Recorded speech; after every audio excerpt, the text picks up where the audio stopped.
Hi everybody, and welcome back to the channel. I'm in Boston right now, but as you saw from the thumbnail and title, this video takes place in warm, sunny California. I was out there recently for a family trip to attend a wedding, and I was originally going to post one video of the birds that I saw out there, but I ended up seeing and filming so many different birds that I decided to split it into two videos. So the first video is actually already out, and I will link to that in the description below this video in case you want to check that one out. That first video covered the birds that we saw in the Los Angeles area and also on the drive from Los Angeles to Santa Barbara. This video is going to cover the 2 days that we spent in Santa Barbara, and it focuses on two good birding locations we visited there. The first one is a beach location that was located right across the street from our hotel, and the other one is the Santa Barbara Botanical Gardens, which are located a few miles inland in the foothills of the Santa Ynez Mountains. Santa Barbara is a small city located about 2 hours drive from Los Angeles. As you can see from the map, the coastline runs pretty much east-west in this location, so the drive is pretty much straight west. There's two sort of interesting geographical features about Santa Barbara I'd like to mention. The first one is that the beaches face directly south rather than west, as you might expect. So therefore you can actually see nice sunsets and sunrises from the beach here in this area, which is kind of cool. The other feature is the Channel Islands, which you can see on the map as well. They're located about 20 miles offshore from Santa Barbara. The largest of these islands, called Santa Cruz, is the home of the endemic island scrub jay, and that's a species that's only found on this single island.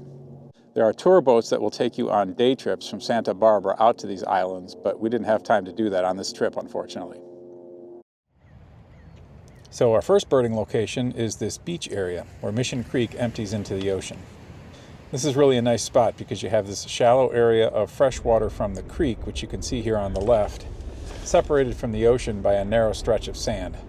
Having both fresh and salt water in the same place, of course, means a greater variety of birds. Here on the map you can get a better idea of this location, which is right across from downtown Santa Barbara.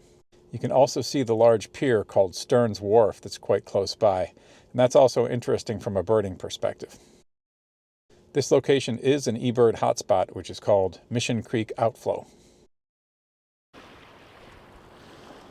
My brother-in-law John and I walked over to this location from the hotel early in the morning, and we immediately spotted this group of whimbrels hanging out at the shoreline. They quickly took off, but we did see more of them throughout the morning. This snowy egret seemed to prefer the freshwater side of the beach. So you can see a running list of birds that I photographed on this trip in the upper right-hand corner of the screen. That number is obviously continuing from the first video. Back near the ocean, a group of willets was feeding in the light surf. It was kind of mesmerizing just watching them running in and out of the waves together.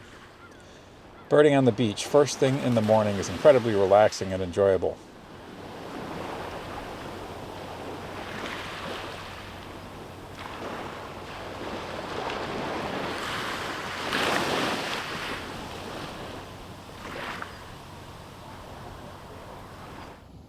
That is Stearns Wharf, which I mentioned earlier. It's extremely large, with shops, restaurants, and even an aquarium at the end of it. It also seems to attract birds to the water underneath it. Next up is one of my favorite birds, the long-billed curlew.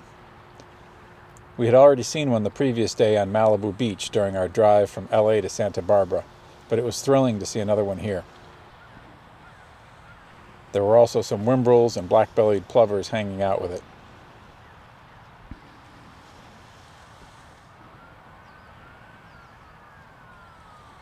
This is one of the largest shorebirds in the world with a truly magnificent bill.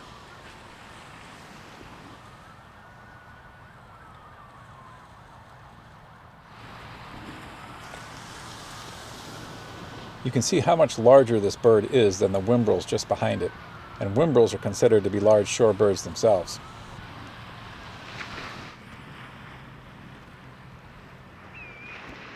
In contrast, here we have one of the smallest shorebirds in North America, the snowy plover. These are rather uncommon and can be tricky to find, so we were happy to see this one, which was also the second one of the trip.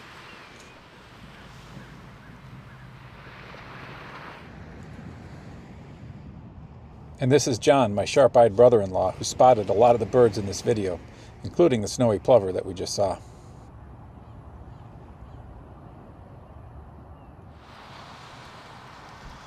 Next up is another really charismatic bird, the Black Skimmer.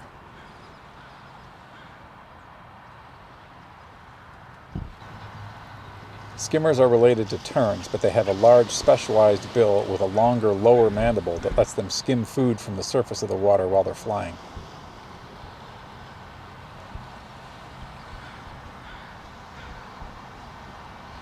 It was great to see them close up walking around in the shallow water, but to really appreciate skimmers, you need to see them in flight. I did manage to get some flight shots that came out pretty well.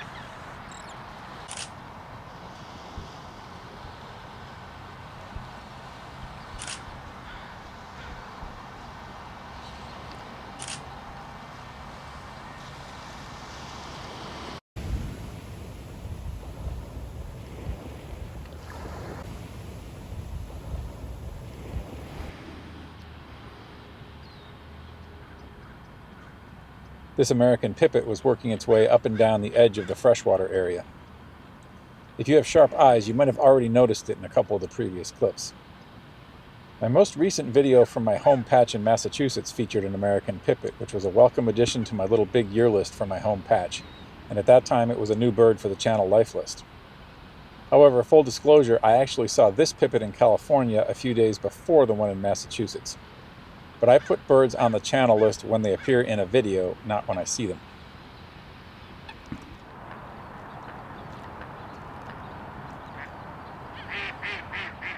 Spotted sandpiper is another familiar bird that I see all the time in Massachusetts.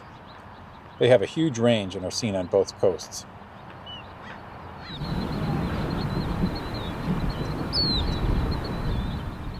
I had been hearing this high-pitched call all morning, and I thought that it was coming from one of the many shorebird species that were around.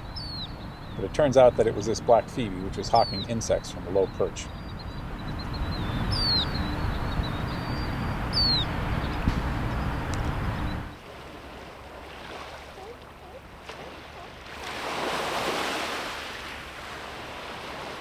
Back to the ocean side, we found a group of western grebes floating in the calm water just offshore. This is a common species on the West Coast, and I always enjoy seeing them when I'm birding in the West.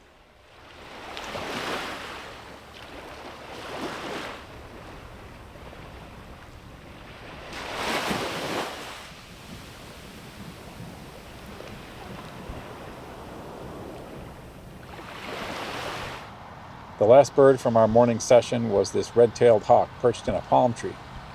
It was really giving me a California vibe. So after a really enjoyable few hours birding at that first location, we had a leisurely breakfast, and then we drove to our second birding location, which is the Santa Barbara Botanical Gardens.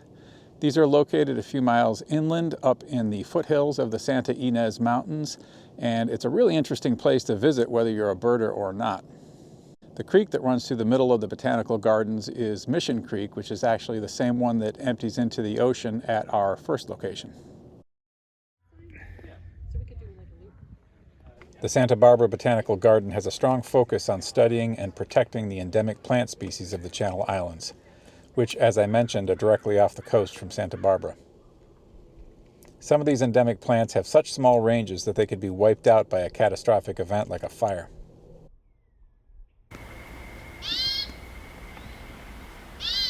So the first bird that we saw and heard as soon as we got out of the car was this hermit thrush, perched in a bush next to the parking lot.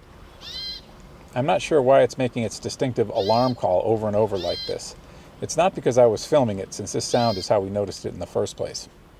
Possibly there's a hawk perched nearby. Okay, I'm back, and it's a little bit later in the day. We had a really nice morning birding along the beach there in front of our hotel. So I'm now at the Santa Barbara Botanic Garden, and we've had some really nice walks around here. This is a really beautiful location, and we've picked up some more land birds. We saw a Wrentit, which was another lifer for my brother-in-law John, so that was really cool to see. We actually got a really good look at it. They're pretty skulking birds that are hard to see. This is quite an arid location, so any place where water collects, like this depression in the rock, will attract birds. I think the garden staff was keeping this depression filled with water, which we certainly appreciated.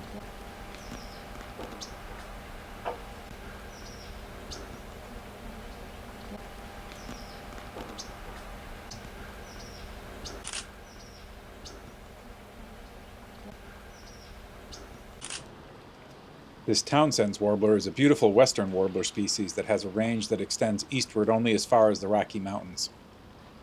Another new bird for the channel life list. It would be really amazing if a Townsend's warbler would show up at my home patch in eastern Massachusetts someday. We also saw this oak titmouse in the same tree as the Townsend's warbler. These photos aren't good enough to put it on the channel life list, but it does go on the trip list.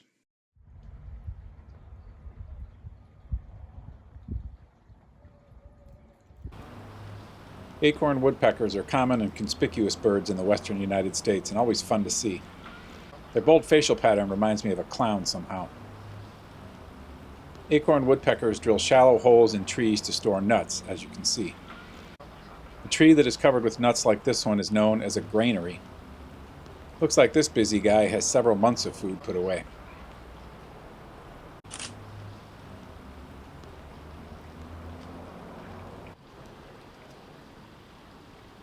Anna's hummingbird is the most common hummingbird species in California, and one of only 2 hummingbird species found regularly in this area in fall and winter. The other one is the Allen's hummingbird, which I did see a few times, but I wasn't able to photograph.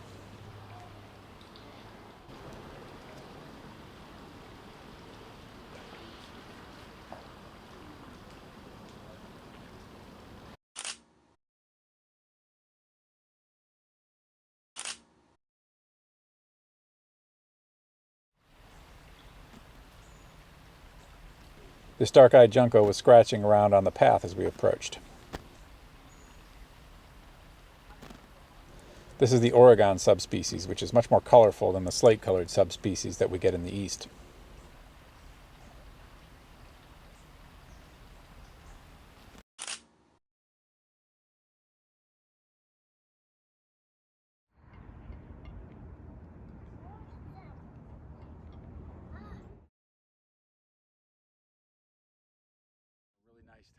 Behind me there, you can see off in the distance, that is the Channel Islands across the ocean there. So I'll put up some better video of that over this though. So we can look right across the channel, and they've actually built this building up here on the hillside. And I think one of the reasons they did up high here was so people could come up and get this really nice view of the Channel Islands. So we're not going to be able to make it across to pick up the endemic Channel Islands scrub jay this time. Unfortunately, we don't have time, but that'll be on our to-do list for the future. So just a few more birds from our Botanical Garden visit to add to the trip list. This is a California towhee that we saw briefly.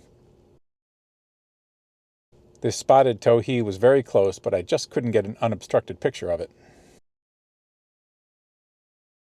This is a very poor photo of a California thrasher, but you can see the distinctive curved bill. On the last morning of our trip, we returned to the same beach location across from our hotel, and we were treated to a beautiful sunrise set off by the silhouetted sailboats. Let me tell you, folks, there is a reason people enjoy living in Southern California. Black skimmers were feeding in the freshwater area right at sunrise.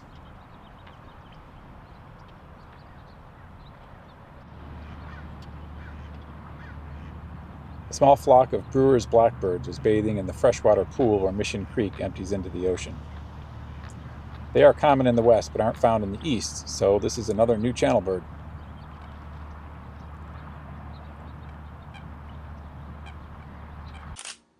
This eared grebe was swimming and diving just a few feet offshore, spending more time under the water than on the surface. I wasn't able to get any usable video, but some of the photos worked out pretty well.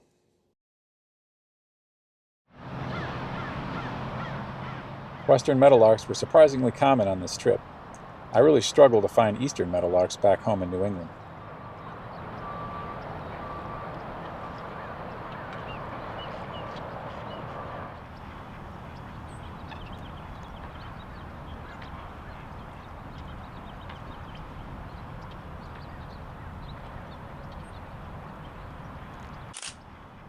Great-tailed grackles are one of the most common birds out here, but I somehow managed to only get this one photo at the very end of the trip. Okay, so the birding trip is over. I'm actually at the Santa Barbara Airport, which has to be one of the most beautifully landscaped and quiet airports I've ever been to, so that's kind of nice. We're gonna fly back to Boston through Phoenix in about half an hour here. This trip was great, so what I'm gonna do is put up a list at the end after this, this little goodbye here of all the birds that I saw on the trip, and the ones with the asterisk, or maybe I'll bold them, those will be the ones that were actually shown in the video that I got the photos of.